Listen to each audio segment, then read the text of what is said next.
수사 결과에 대해서 이견이 있으면 고발인과 피해자가 이의 신청을 할 수 있다. 지금까지는 피해자만 할 수 있었는데요. 고발인도 그러니까 제3자가 할 수 있게. 예.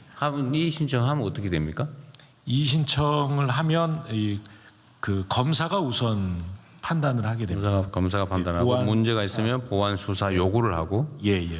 보완 수사 요구에 불응을 하거나 이러면 징계 요구를 할 수 있고요. 그다음에 징계 수사에서 배제 요청을 할 수도 있고요. 그런 것이 잘 안 들어질 경우에는 수사 관서를 변경할 수 있습니다. 변경이 인근 의무예요? 지금도 뭐 그런 비슷한 제도가 있긴 한데 변경 요청을 하면 그것을 받아들이게 지금 형사소송법 의무냐 이 말이죠. 예, 저는 의무로 알고 있습니다. 그래요? 예, 그렇습니다. 개정 형사소송법이 이번에 개정이 돼서 검사가 보완 수사 요구를 정당하게 경찰관들이 잘 이행을 안 할 경우에는 상급 관청에 이렇게 수사를 하도록 할 수도 있고 타 수사기관에 이렇게 그 보완 수사를 요구할 수도 있고 돼 있습니다. 타 수사기관이라면 다른 경찰서 아니면 예, 중수청 중수청. 같은. 예. 경찰의 수사와 관련된 비위 행위에 대한 수사권은 어디가 같습니까? 공수처, 공수처, 중수청이 가지고 있습니다. 공수처와 중수청이. 예. 경찰관의 하위 직급 비위 행위는 공수처 소관은 아니고. 예. 그런 공수처가 경무관 이상, 그리고 하위직은 중수청입니다. 중수청으로. 예. 하여튼 이제 국민들의 걱정거리 중에 하나가 그 보완 수사 요구했는데 안 하면 어떡하냐.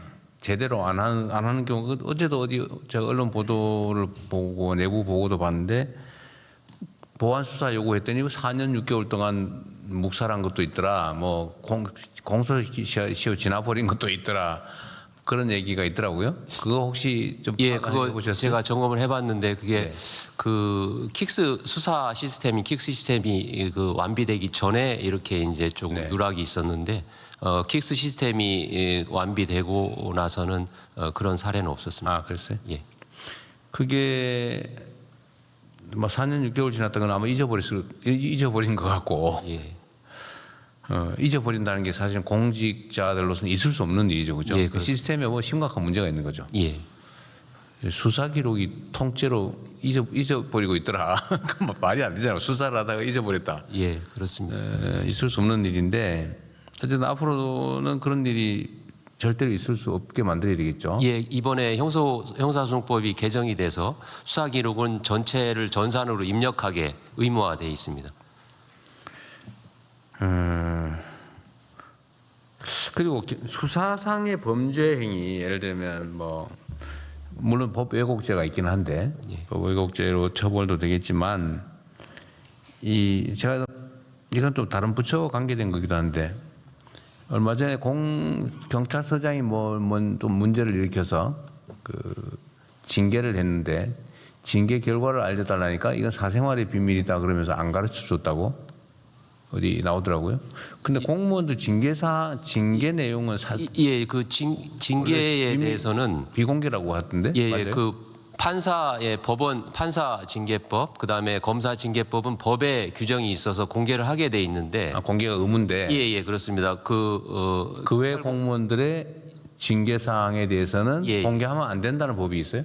예, 뭐 개인정보보호법이나 뭐 이런 공무원 징계령에 의해서도 지금은 공개가 안 되도록 그렇게 돼 있습니다. 그래서 법률상 금지돼 있어요? 예, 법상으로 그렇게 돼 있습니다. 그거 좀 이상한 것 같아요. 공직자들이 공무 수행과 관련해서 뭐 문제를 일으켜서 징계를 당한 게 그게 왜 비밀이지?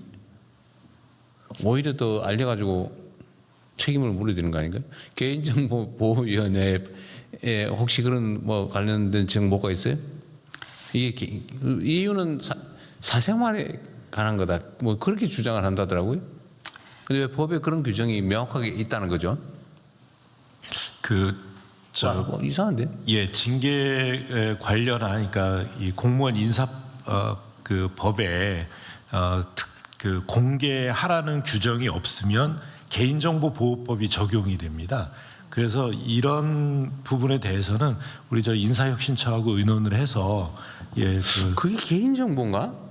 아니 그러니까 공직자가 공무수행과 관련해서 뭔가 사고를 내서 공적 책임을 부담한 게 그거 어떻게 사생활이지? 개인정보일 수가 있죠 그게? 그럼 내 개인이 범죄 저지른 것도 개인정보겠네? 제가 전문은 아닙니다. 네, 전문 아닌 사람 얘기해 보세요. 비전문가의 의견. 공무와 관련해서 대통령이 말씀하신 공무와 관련된 거 말고 살아온 개인 비위를 저질러서 징계를 받는 경우도 있지 않습니까? 예를 들어서 뭐 음주운전을 했다든지, 네, 술 먹다 행패 부렸다든지 이런 거? 이런 경우가 아닐까 사료됩니다. 그래서 구분하면 어떨까 생각됩니다. 공무를 하다가 중대한 공무의 잘못에 대한 징계를 공개하는 것과 공무원도 개인 사생활이 있기 때문에 퇴근 이후에 뭐 했다든지 뭐 근무 중에도 아니 그게 공직자들이 사생활이 있죠. 근데 사생활을 이유로 공무원의 신분에 대한 제재를 받았다. 그건 공적인 일 아닌가요? 그 공적인 일로 전환되는 거지. 내가 어디서 술집에서 좀 술 취해가지고 좀 그랬다. 그건 사생활일 수 있죠. 그러나 그게 공무원의 품위유지 의무 위반이다라고 하면 그때는 이미 공적인 것이죠. 혹시 법제처나 뭐 그 의견 있어요? 그 부분은 뭐 생각은 못했습니다. 한번 검토는 해보도록 하겠습니다. 예. 인사혁신처도 검토해본 일은 없을 것 같고. 네, 저희도 살펴보겠습니다. 개인정보위원회 아까 뭐 말씀하실 것 같은데 한번 해보세요. 네, 개인정보법에서는 이제 사실 뭐 개인정보를 최소한으로 수집하라는 원칙이 있습니다만 이제 이게 실제로 공익에 필요하다라고 하고 관련된 법적 근거가 있다 그러면 당연히 이제 공개할 수 있는 문제라고 생각이 됩니다. 그래서 이게 어떤 것들이 그 정의되지 거기 어디선가 법에 분명하게 이렇게 규정돼 있지 않다고 해서 그걸 할 수 없다 이렇게 접근할 수 있는 건 아니고요. 기본적인 이제 원칙만 저희는 이제 그 최소 수집을 하라 그리고 이렇게 그 목적에 쓰라 이런 것들이 이제 개인정보법에 되어 있는 것이지 어떤 거를 공개할 수 있다 없다에 대한 내용들은 아닙니다. 그래서 그 개인정보법 때문에 할 수 없다라고 하는 거는 그냥 좀 일반적인 오해이실 수도 있고요. 그러니까 제가 봐도 그런 전반적인 상황을 좀 구체적으로 살펴볼 필요가 있습니다. 그러니까 경찰청장님 그게 그 공개하면 안 된다는 법이 있는 건 아니죠. 예. 해석상 그렇다고. 예, 해석상 그렇습니다. 사생활의 비밀을 보호하도록 규정이 되어 있습니다. 그 사생활의 비밀이라고 하기는 예, 사실 예. 좀 한번 그렇죠. 예, 그건 한번 어디가 점검해 볼까요? 법제처가 해보실래? 제가 검토하도록 하겠습니다. 인사혁신처하고 좀 의논해가지고 나는 공직자들의 징계는 공적 사안이라고 보여져서 그건 당연히 알아야 되지 않나. 퇴직한 다음에 뭐 혹시 모르겠는데. 저도 그렇게는 생각하고 있습니다만 대통령 말씀대로 공무원 징계령은 저희가 가지고 있는데 그것을 공개할 수 있는지 여부는 확실치 않아서 그걸 확실하게 파악한 다음에 보고 드리도록 하겠습니다. 그러니까 특히 아까 저기 노동부 장관의 분류도 나름 일리가 있는데 공적 사안에 관한 것이라면 그건 너무 당연할 것 같고 예를 들면 수사관이 수사 비리를 저질러서 징계를 당했는데 안 가르쳐줘? 그건 사생활의 비밀이다? 그 사생활 아니잖아요, 확실히. 그죠? 공무 수행과 관련된 거라면 그건 사생활이라고 할 수 없는 거죠. 근데 사생활과 관련된데 징계를 당했다.